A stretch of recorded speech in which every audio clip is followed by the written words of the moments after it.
everyone. Hi, this is Mitali. Welcome to evidyarthi.in. चलिए दोस्तों start करते हैं आगे। अब आपने first law of motion, second law of motion काफी कुछ समझ लिया है। आप मुझे कमेंट सेक्शन में जरूर बताइए आपके एक्सपीरियंस कैसा रहा, आपको कितना समझ आया है, और कोई भी अगर आपको डाउट है तो जरूर मेरे साथ शेयर करिए, ठीक है। लेकिन सेकंड लॉ ऑफ मोशन को खत्म करने से पहले थोड़ा बहुत मैं आपको फोर्स के बारे में एक्स्ट्रा इन्फॉर्मेशन देना चाहती हूँ, ठीक है। अभी एक्स्ट्रा ऐसे मत मानिए कि आपके सिलेबस से आउट है और मैं फिर भी आपको ज्ञान दे रही हूँ, तो ऐसा नहीं है। ये आपके एग्जाम में आ सकता है। इनफैक्ट ये काफी इंपॉर्टेंट है क्योंकि आपके चैप्टर यानी कि फोर्स के ऊपर ही उसकी यूनिट और उसकी डेफिनेशन पे बात करने वाली बात है, ठीक है। चलिए एक बार देखते हैं फोर्स के बारे में हमें एक कंक्लूसिव वे में क्या सीखना है, ठीक है। चलिए तो फोर्स हमें पता है, सेकेंड लॉ ऑफ मोशन से हमने क्या डिराइव किया है कि हमारी जो फोर्स है is directly proportional to the mass and acceleration of the body, ठीक है।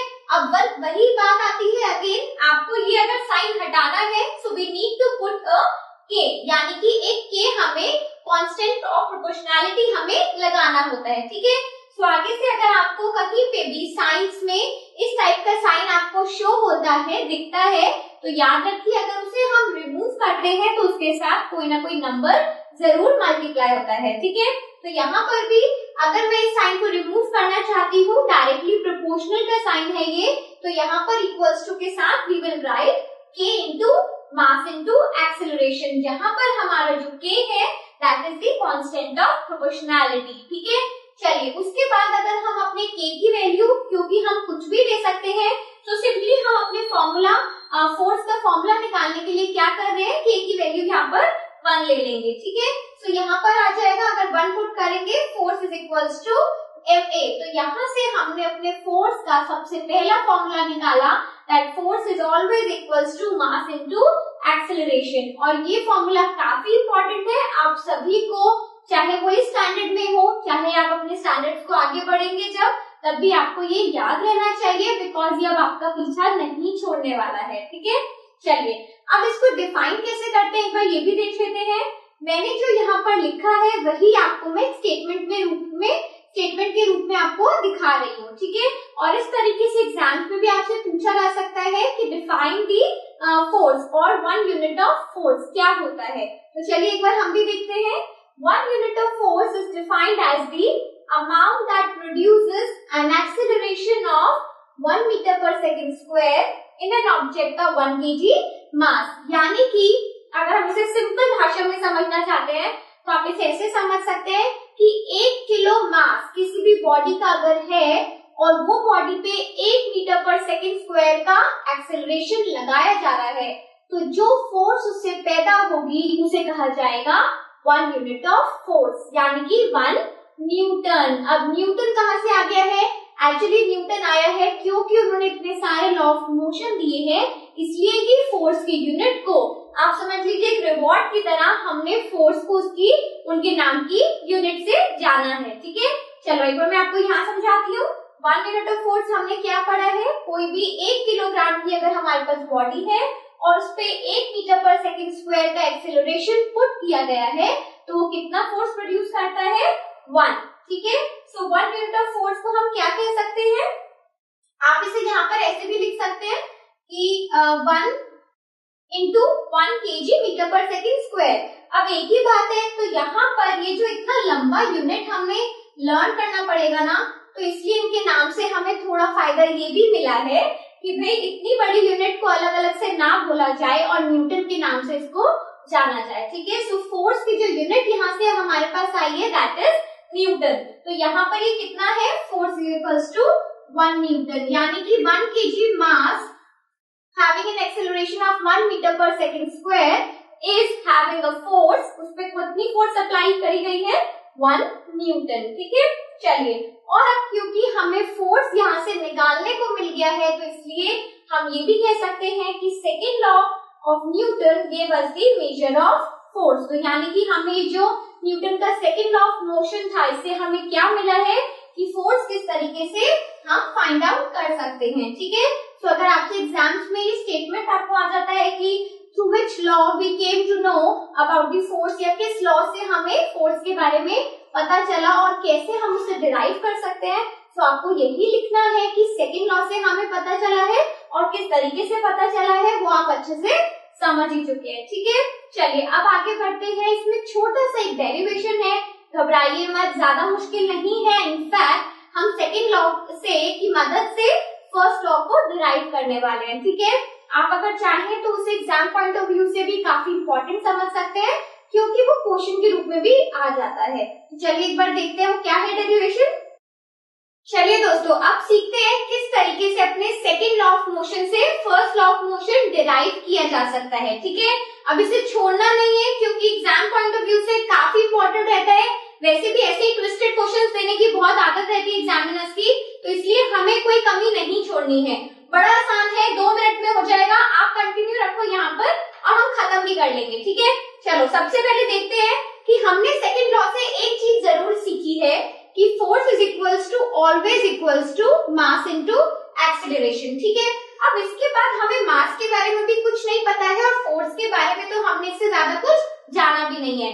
लेकिन अगेन यहाँ पर एक ऐसा वेरिएबल है जिसके बारे में हमें पता है, और क्या पता है कि acceleration is always equals to the change in the velocity with respect to time. Time के साथ अगर हमारे वेलोसिटी में चेंज आया है तो क्या होता है वो एक्सीलरेशन। बस हो गया काम। यहाँ पर एक्सीलरेशन की वैल्यू पुट कर देते हैं तो क्या बन जाएगा, F is equals to m into v minus u by t, और दोनों साइड्स पे हम अपने m को अंदर मल्टीप्लाई कर देंगे। ठीक है, तो यहाँ पर क्या आ जाएगा, mv minus mu upon t is, और यहाँ पर F, यानी कि जो हमारा फोर्स है वो इतने एरिया के इक्वल आ गया है। ठीक है, चलो अब इसे थोड़ा सा अगर हमें सिंप्लीफाई करना है तो व्हाट वी कैन डू, हम यहाँ पर क्रॉस मल्टीप्लिकेशन कर देते हैं। ठीक है, तो यहाँ पर क्या हो जाएगा, F into T will be equals to mv minus mu। So basically हमें जो लास्ट में चीज यहाँ पर लेकर आनी थी वो हमारा यही वाला एक्सप्रेशन है। अब आप इससे बोलेंगे मैम इससे कहाँ फर्स्ट लॉ आया है। फर्स्ट लॉ के बारे में तो हमें ये पता है कि अगर कोई एक्सटर्नल फोर्स अप्लाई नहीं होती है तब तक किसी भी बॉडी के स्टेट में चेंज नहीं होगा।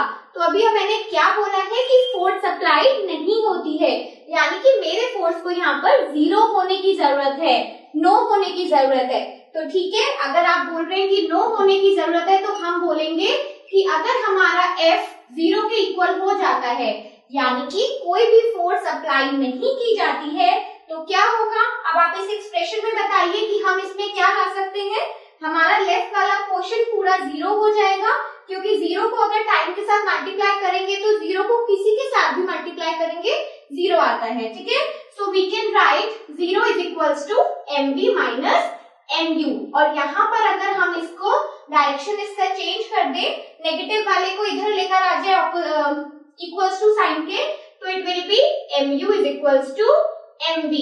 तो बस हमें यहाँ से क्या मिल गया, m और m को कैंसिल कर देते हैं and we have got that u is equals to the v। That means आपकी जो इनिशियल वेलोसिटी है वो फाइनल वेलोसिटी के इक्वल आ गई है। अब आप ये सोचो कि ऐसा केस कब होगा कि इनिशियल और फाइनल सेम है, यानी कि मोशन में कोई चेंज आया ही नहीं है, ना ही इनिशियल वेलोसिटी जो थी वही आपकी फाइनल है।